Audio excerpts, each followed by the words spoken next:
Welcome to today's episode of Print to Pixel, the podcast where we talk to marketing leaders and technologists about how omni-channel marketing is revolutionizing direct mail and digital marketing and how they're used together. My name is Dennis Kelly. I'm the CEO of Postalytics, the leading direct mail automation platform that makes direct mail marketing as easy as email. I'm excited today to introduce Michael Hoffman to the show. Michael Hoffman is the CEO of Gather Voices, a marketing technology platform devoted to making community-driven video content easy and scalable. Gather Voices helps to lift up the voices of customers, donors, members, and fans to create more engagement. Michael started his career in politics, has started multiple tech companies. He's run a digital marketing agency for nonprofits and associations, has taught marketing at the University of Chicago, and now runs Gather Voices. Michael, welcome to Print to Pixel. Dennis, thank you so much. I am super excited to be here. I feel like your niche is so perfectly aligned with my history and my worldview, and that people are interested in print and pixel and how those things come together is just it just makes me feel optimistic about the world, because these things have been in their camps for so long, and how many people have said print is dead for the last 20 years or whatever. And the world is much more nuanced, and the touches we need to make with people are much more complex than something simple, this camp or that camp. So I'm really thrilled to be here. Well, and we're thrilled to have you, and thank you for those words. Our goal is certainly to knock down some of those walls that have separated print and digital over the years, and the perceptions really about that. And so we really appreciate you coming on today. And just checking out Gather Voices, it looks like you've got a pretty amazing platform that you have built there. And we'll dig into that as we get into today's episode. But why don't you start out by giving the audience a sense of your background? You've obviously done a lot of things in the marketing world. And so walk us through some of your history and how your experiences have led you to this point, and the things that have really impacted your leadership at Gather Voices. Yeah. Well, you can see this sign behind me, Senate parking. My mom was a senator from Maryland, and so I grew up in politics, and that's Wow. how I ended up, working in politics. I had the political bug when I was young. We watched the news together as a family every night. We were really focused on that. So when I graduated University of Wisconsin, I had an opportunity to go work at a big political consulting firm that happened to do direct mail. And so it was the largest direct mail persuasion mail firm in the country. And I learned very quickly about targeting, about print, about working with printers, about mail houses, about post offices and mail getting stuck in post offices. And, one of the things that's particularly interesting about political mail is that your schedule is so strict, because election day is election day. Like, you can't say, oh, well, we're going to move this campaign. Like, I think for a lot of stuff we do in business, if the postcard comes on Monday or it comes next Wednesday, it doesn't really matter that much, right? But in politics, it's like everything has to hit when it's supposed to hit, or your whole schedule goes out the window, because you can't extend, your runway there. So we had to do a lot of pieces. We had to make sure all the vendors, printers, and things were doing things. We had to manage like a rural post office in Georgia, that the mail's not going to sit there. And I remember, we did things back then that I'm not sure you could do today, like, send a bottle of whiskey to the postmaster in some rural post office with a note saying, I want to make sure this stuff gets out quickly. And, so we did everything like that. And I spent a lot of time on targeting. And so now everything is more sophisticated. There's a lot of data that's already been collected. And when I started, we were doing things like phone books. I'll tell you, my original boss, Rich Schlackman, who's kind of a legend in this stuff, he would go to like Italy and he'd get the phone book from Italy and he'd come back and he'd key in Italian surnames and then he'd match it against a voter file and he'd say, the mail we're going to do about abortion rights, let's not send it to the Italian surnames, that are likely Catholics or something, right? Wow. So he was Wow. creating his own overly sophisticated targeting when probably the data didn't really support that sophisticated targeting. But that's that was my very first career thing. I started there as an intern, and like 6 weeks in, the person who managed the creative department quit, and they were like, "Hey, do you want to do this job?" And I was like, "I have no idea." What I'm doing. So I was thrown into the fire. And as I mentioned, political stuff is so intense. And so, really learned a ton doing that.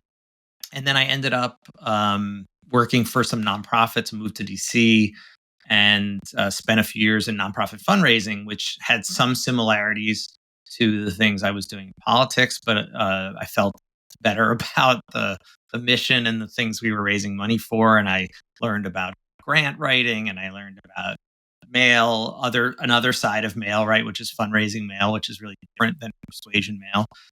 And then I had this opportunity. I had friends who got the internet bug in the early days of the web, and were like, "Hey, do you want to? We're starting internet companies. Do you want to do that?" And I was in law school at the time, and I was like, "God, I don't really want to be a lawyer anyway." And so I took the opportunity and spent 5 years or so, 6 years doing, what today would be called a venture studio, where we had some dollars, we had some investors, and we had ideas, and we were able to either start those ideas ourselves, or we had founders come in with ideas and we'd say, "Okay, we're going to back you. We're going to help you get this thing started." And so did all kinds of stuff through that.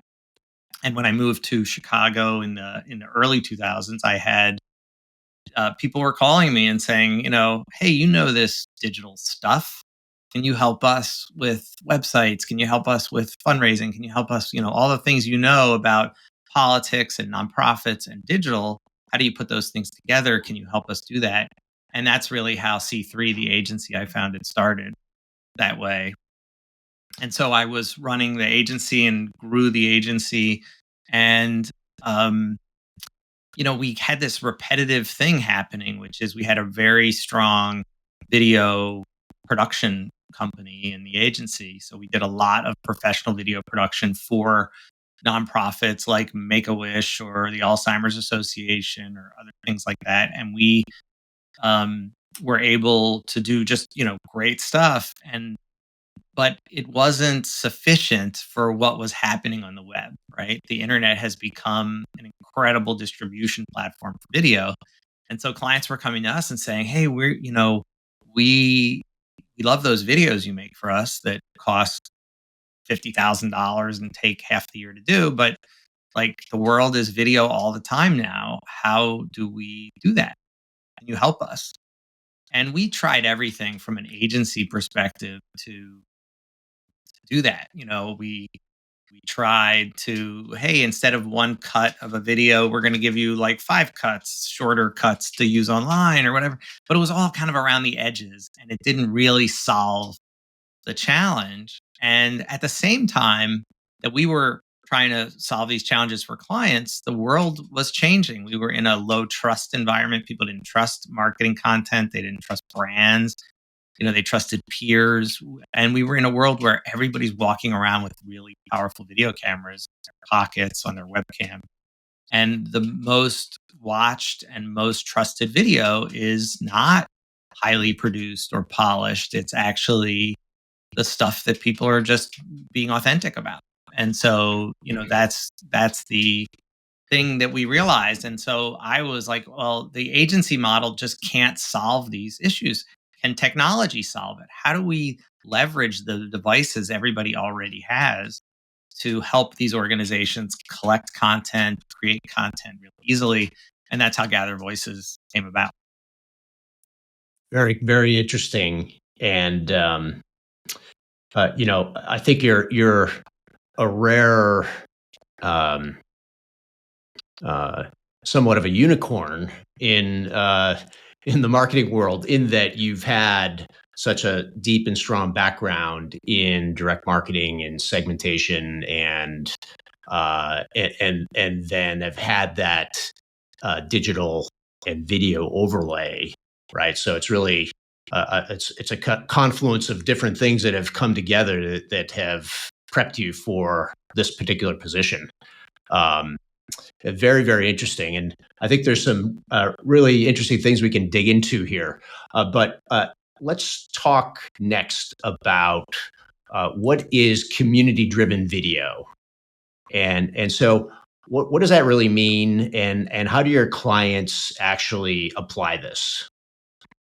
Yeah, I think there's been a lot of focus in the world we're in, where people are on Instagram and TikTok and all these things with this idea of creators, right? There's the creator economy. People are creating video and they're creating audience, and that's great, and that's like a whole revolution in entertainment and the time people spend. But if we look at the business world, that whole thing doesn't quite happen there, right? What it was the equivalent of that creator economy for businesses, and the answer is not that every founder or every CEO has to be one of these creators. It's just not realistic. Most people don't want to do that. Most people don't have the personality to do that, right? And so what we really deeply believe, our sort of deeply held belief at Gather Voices, is that the equivalent for a company is the entire ecosystem of that company, the customers, the employees, the fans, the members. In the aggregate, they're equal to that creator. And what I mean by that is that most people don't want to be creators, but most people will share a story if you ask them nicely. And the stories, the real authentic stories that matter for companies, are among the employees and the customers, and the fans and the partners and all those people. So if you can go out to those people, to the community that's built around this company, and say, tell us this story, or tell us that story, or tell us why you care, or tell us why you're involved, or tell us why you bought this, then you're going to find incredible things. You're going to find, first of all, you couldn't write what people say. Like, you have no idea where people come from to experience the things that you're doing, and unless you ask them. And so, the marketing team can't write that stuff. And so having people share it is really powerful, and it gives you insights on what's the language people use, why do people care, all of that. And then the other thing we've discovered is that among every community around a company, or an organization, or association, or an event, are superstars. They are people who are so, um, you know, authentic and emotional and charismatic, and you don't even know who they are, right? Like, you Right. just don't have that interaction with them. But when you start asking everyone to share their story and genuinely want to hear it, you get surprised. You get, powerful things that come in. And then you can double down on those things, right? You can go back to those people and get more content. And so that's really what community driven video is. It's the idea that, if you can lift up the stories across your organization, at all levels, you're going to have something that's incredibly powerful, that fits in the world that we live in today, where people are long to hear authentic stories and don't want to see brand stuff the same way anymore. They don't want to see polished content, and Right. Right. in the same way.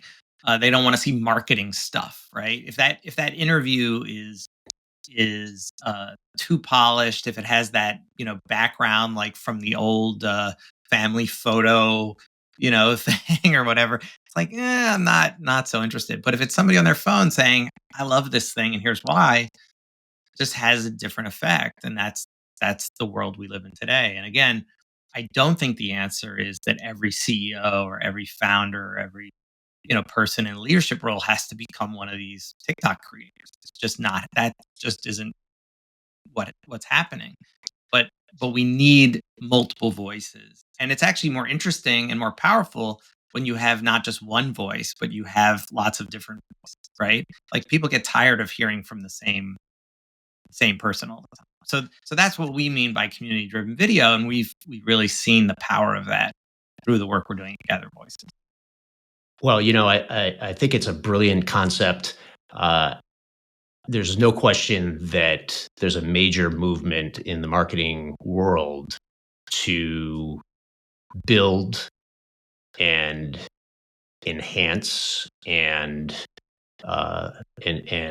cultivate community, right? And when you think about the reasons why, it's because of that idea of being able to discover those evangelists that are in your customer base or in your partner ecosystem, who have a voice and whose voice can really, create an authentic interaction with others when they hear it. And so by democratizing the ability to produce, uh, good video, you're really empowering your customers to um, mine that ecosystem of potential stars, right? That can really impact the marketing in a more authentic way than a really slickly produced video that everybody's got on their websites like all the time now. Yeah. And I think one other insight that I think we've learned and we're trying to get our clients to understand is also that stop chasing people for content when you need it and start asking everyone to share their stories, because then you start to build this library of content you can use all the time. And so we often see like a marketing organization go, hey, we need video. And then it's like, who do we get on video? And it becomes this whole project. And what we're saying is, hey, why don't you add a share your story in the purchase funnel so that after somebody buys something, you can say, tell us why you bought this. Tell us, or if somebody registers for an event, you can say, which session are you most excited about? Well, think about how powerful that content is for the marketing of that event compared to, the organization saying that this event's going to be amazing. And the idea is, again, instead of chasing people, creating whole new ways of trying to reach people, how do you bake in this storytelling and collection into the workflows you're already doing? And I think whether that's sending mail or sending email or having print pieces, or in-person gatherings, it's like those are the times that you want to start asking people. It's when they're thinking about it already, not later, and then they get some email and they're like, yeah, I'm already over that. Right. Yeah.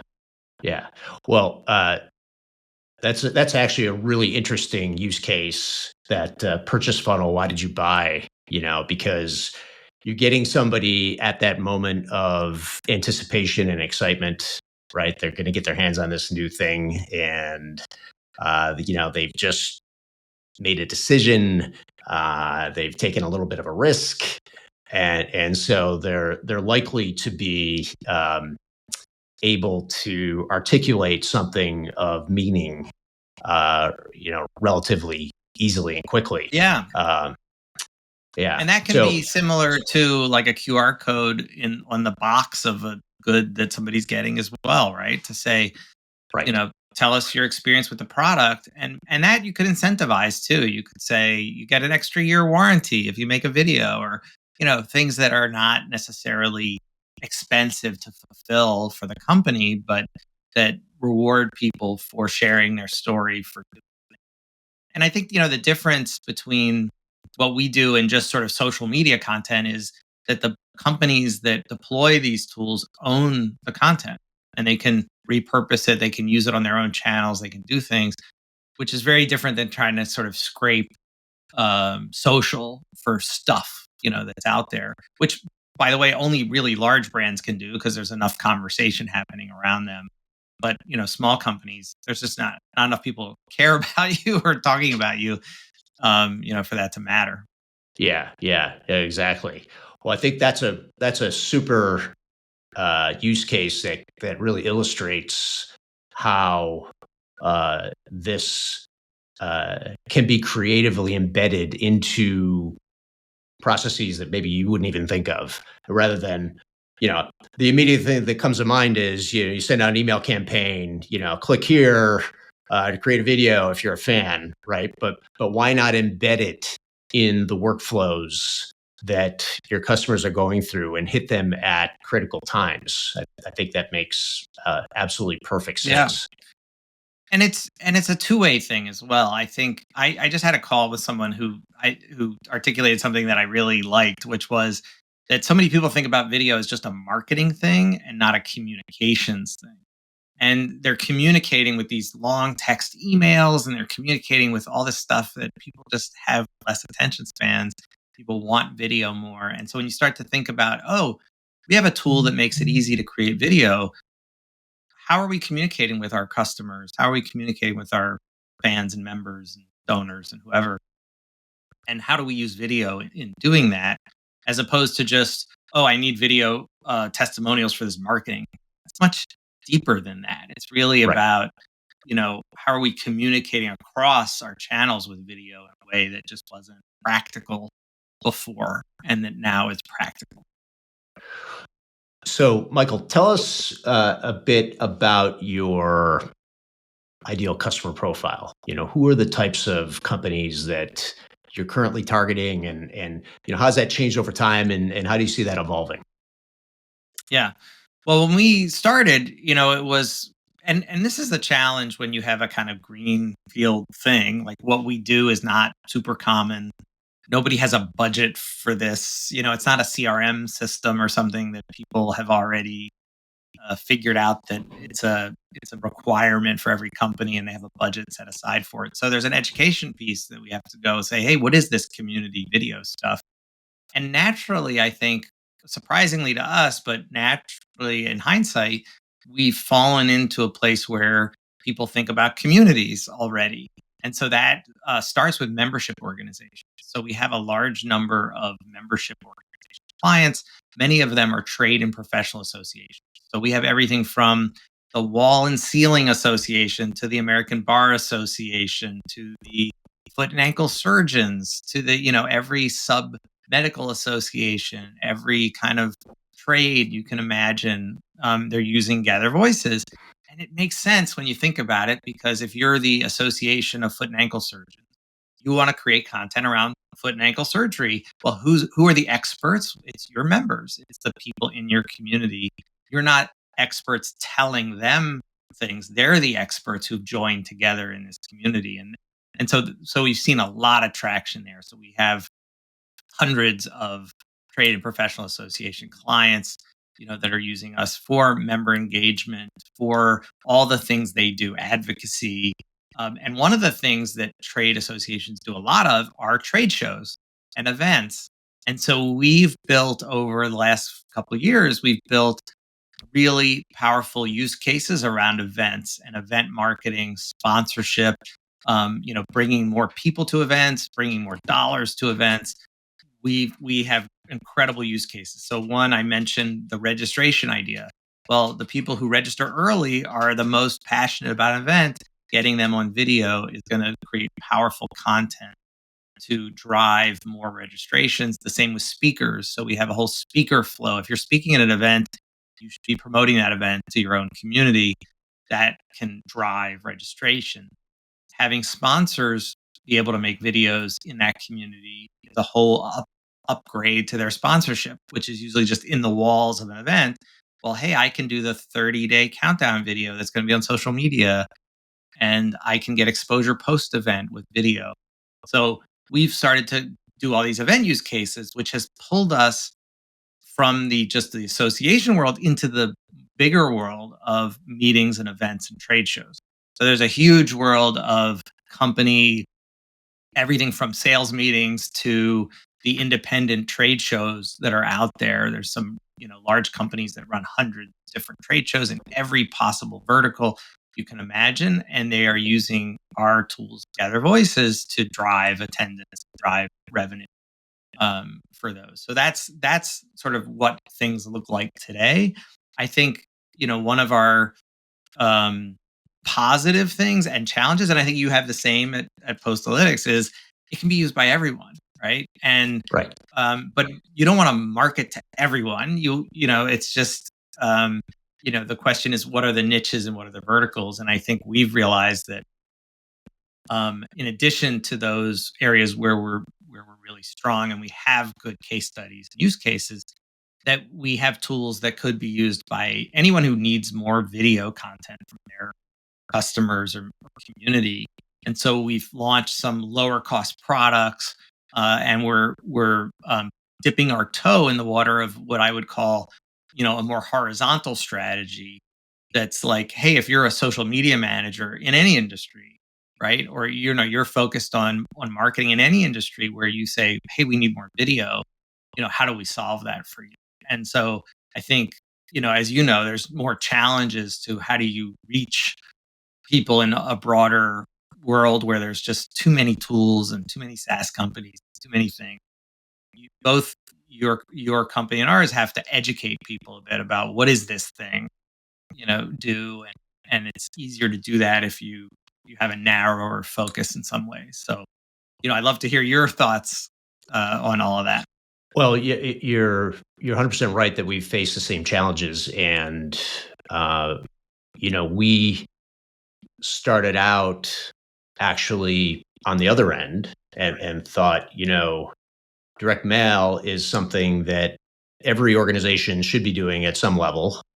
There's a tremendous amount of friction and old-fashioned legacy processes that are surrounding this, and our software really is focused on solving those problems. Interestingly, I think about what you're doing as sort of removing a lot of the production and workflow issues from the creation of this authentic community-driven video, and that's really what we're doing too, right? It's you don't need to become an expert on postal matters, on print, on the variable data personalization stuff. Like software just deals with all that, right? And so we're trying to make the production of good direct mail faster, easier, more accessible by the average marketer, right? And so we thought about that originally from a horizontal perspective, and we were selling into small businesses early, and as we have evolved and grown, we've taken more of a verticalized go-to-market in several categories, and investing in going deep into workflows and use cases and marketing, and so we're kind of finding the same thing. As we're moving up market, it's easier to do with more of a narrow focus. 100%. And I think part of that is just the language of whatever the vertical is. So when people hear, oh, you understand, like associations talk about members, they don't talk about customers, right? Just some basic things make people feel like, oh, you get us. But I also, and I love your thoughts on this too, I think people are just overwhelmed with the number of tools, and with AI stuff now, it's like inundated with stuff. And they need a kind of prescriptive model in a lot of cases. I mean, there are the advanced people who are like, I want all your tools and I'm going to push the envelope and play. But those are the minority, I think, that most people need. It's like, oh, once a year during Christmas, here's what you should do with, Postalytics to send to your customers. And here's something out of the box that you can implement. We're going to give you the 3 steps you need to do it. We're finding that we got to give people that plan as much as possible, because, they're just overwhelmed mostly in terms of trying to figure that out. Yeah. I've been able to kind of gather from, no pun intended, your materials, that you're kind of focused on this idea of the non-video marketer, right? And giving them the tools to create good video, And like you're saying, we sort of have the non-direct mail marketers that we are Right. attempting to do the same thing with. Um, and so, drilling into that just a little bit, what are a couple of things that you've done to help those non-video marketers become adept at producing this type of content at scale? Yeah, I think one thing is the case studies, is seeing what other people have done and making those really visible and clear, has been important. So it's like, oh, they have an event, we have an event. They did this, we could do that, right? And just being able to see that becomes something that's important. Another thing that's, I think, trending for us and maybe more in the industry is a service layer. Even if it's kind of thin service layer, but to say, hey, we'll actually staff your event if you need us to, because we can collect video using our kiosk product at your Mm, event, and you're going to walk away with 50 videos that you can use all year long. That's a high value. Oh, you don't have the staff to do that? We'll step in and do that for you, or we'll step in and help you create this campaign. So those are some of the things that we've been doing. And then we're also utilizing AI in our platform to try to push people forward. So, for example, you might create a prompt for somebody to make a video, but you have to give them that prompt, right? And if I send you an email and the email says, in a really wishy-washy way, hey, we'd kind of like you to do a video, and hopefully it's not too much trouble, right? Like, we're triggering all kinds of negative emotions, and you're not going to do. And so one of the things our platform does now is when you create that prompt, we're using AI to create a customized email that follows guidelines that we know work, that are much more assumptive, like, hey, now we need you to make a video, and more clear and direct, and here's why we're doing it, and here's what it's about. And so we're giving you those tools, and we're trying to do that up front. And that's another thing that we've seen, that can increase activation. sure. Yeah, yeah. No, that makes perfect sense. I'm envisioning some use cases for Postalytics here as we're talking, but I'll spin it because as as you know, our audience is really zeroed in on omnichannel marketing, and so I'm envisioning a great use case for the use of this community-driven video capability from Gather Voices, um, a CRM-driven email and direct mail, and so you use that idea of the case study, and so I'm envisioning somebody in a company is able to get a great superstar video from one of their customers in a particular segment of their audience, and they want to promote that, right? So they're doing things on social and website and other things, but they want to get it out. So they send out embedded in an email. They send it out to that segment of their audience. Um, let's say they get optimistically a 30% open rate on that email, right? Um, and and then the CRM says, hey, 70% of these people didn't open that email. We're going to drop them into an automated direct mail flow.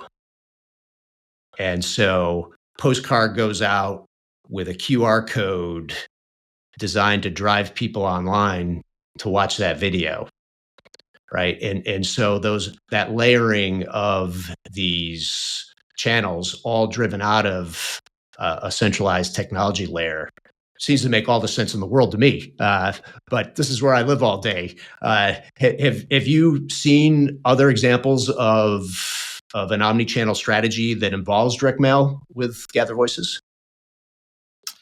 Yeah, we have, and I think it goes two ways. One is, as you said, a QR code. First of all, the revolution in QR codes because of COVID has been phenomenal. I mean, the fact that the iPhone and all the phones now can auto generate them and read them. I remember when they started, it was like you had to have a QR code app or something that nobody was going to do. So like that, like people with the menus and the stuff during COVID, people really got used to QR code. So I think we're in like the QR code, heyday right now where it really works and everybody knows what it is. And so we've seen that where it drives people to a video.